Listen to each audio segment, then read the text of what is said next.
তিন শ্রেণী লোকদের সাথে হাসরের ময়দানে আল্লাহ কথা বলবেন না, তাদেরকে পবিত্র করবেন না, আল্লাহ তাদের দিকে তাকাবেন না। এবার চিন্তা করেন, হাসরের ময়দানে তিন শ্রেণী লোকদের সাথে কে কথা বলবেন না?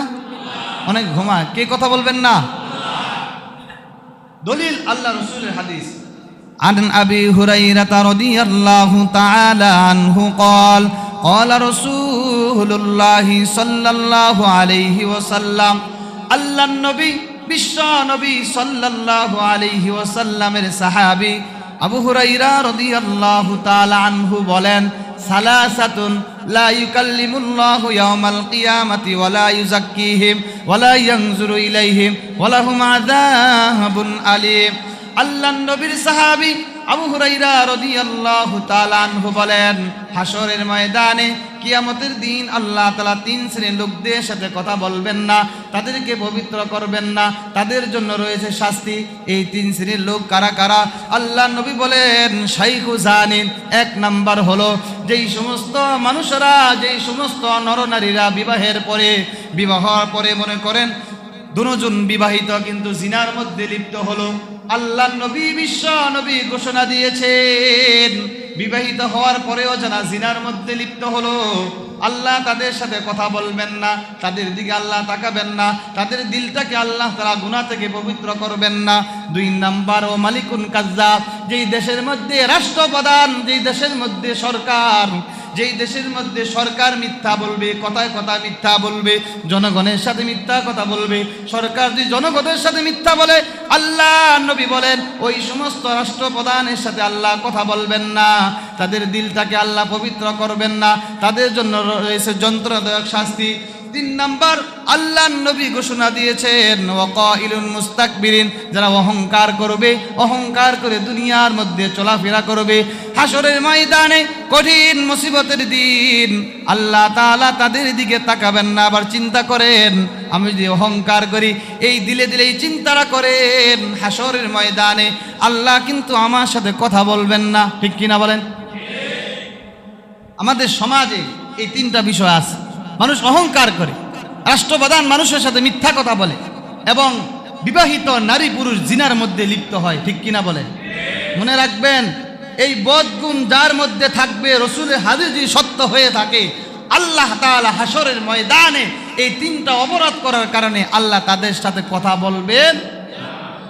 সম্মানিত হাজিরিন, আল্লাহ রাসূল সাল্লাল্লাহু আলাইহি ওয়াসাল্লাম বলেন, ইহশারুল মুতাকাব্বিরুন ইয়াউমাল কিয়ামাতি আমসালা যুররি ফি সুওয়ারির রিজাল। হাসরের ময়দান দুনিয়াতে যারা দাম্ভিকতা করত, অহংকার করত, ক্ষমতার বড়াই দেখাইত, এদেরকে আল্লাহ তাআলা পিঁপড়ার ন্যায় ছোট আকারে তাদেরকে সমাবিত করবেন।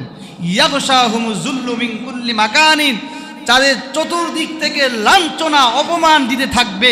ফায়ুসাকুনা ইলা সিজনিন ফি জাহান্নামা ইউসাম্মা বুলাসা, জাহান্নামের মধ্যে একটা কারাগার আছে, বুলাস নামক জাহান্নাম, এদেরকে টেনে নিয়ে যাওয়া হবে। তালুহুম নারুল আনিয়ার, আগুন তাদেরকে গ্রাস করে ফেলবে। ইসকাউনা মিন উসারাতি আহলিন নার, তাদেরকে জাহান্নামের মধ্যে পুষ গলিত, রক্ত গলিত পানি তাদেরকে পান করানো হবে, একমাত্র দুনিয়াতে অহংকার করার কারণে। নাউজুবিল্লাহ। শুধু দুনিয়াতে তুমি দাম্ভিকতা করেছো, অনেক ক্ষমতা, আজকে কোথায় তোমার ক্ষমতা? তোমাকে পিঁপড়ার ন্যায় আল্লাহ হাসরের ময়দানে উঠাবে। সম্মানিত হাজিরিন, এই যে মনে করেন অহংকার যদি আমরা করি, এই শাস্তিগুলো আল্লাহ আমাদেরকে দিবেন। বলেন তো, প্রকৃতপক্ষে অহংকার কে করবে? আল্লাহ। কে করবে? আসমান কার? জমিন কার? তো অহংকার করবে কে? আল্লাহ বলছেন, ওয়ালাহুল কিবরিয়াউ ফিস সামাওয়াতি ওয়াল আরদ, আসমানের রাজত্ব আল্লাহর, জমিনের রাজত্ব আল্লাহর, এবং কেবলমাত্র শুধুমাত্র আল্লাহই অহংকার করতে পারবে, মানুষকে অহংকার করতে পারবে না। আল্লাহ বলছেন, লিল্লাহি মুলকুস সামাওয়াতি ওয়াল আরদি ওয়া মা ফিহিন্না, আসমান এবং জমিনের মধ্যে যা আছে সবকিছু আল্লাহর জন্য।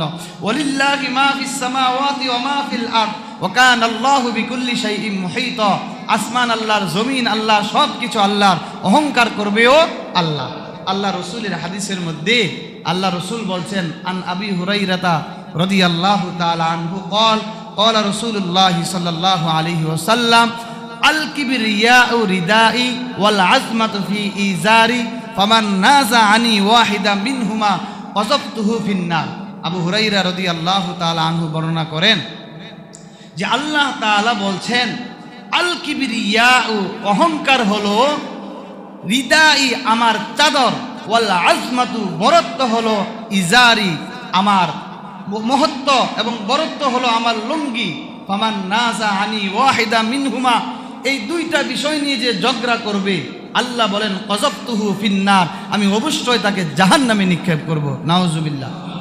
আপনার লুঙ্গি আপনার, আমার চাদর আমার, এটা আল্লাহ বুঝাইলেন। আমার চাদর, বরত্ব আমার চাদর এবং আজমত মহত্ব আমার লুঙ্গি। এর দ্বারা উদ্দেশ্য হলো যে আসমান আমার, জমিনও আমার, আমি সব কিছুর মালিক। অতএব আমি আল্লাহ ছাড়া পৃথিবীর মধ্যে আর কেউ অহংকারী করতে পারবে না। সম্মানিত হাজিরিন,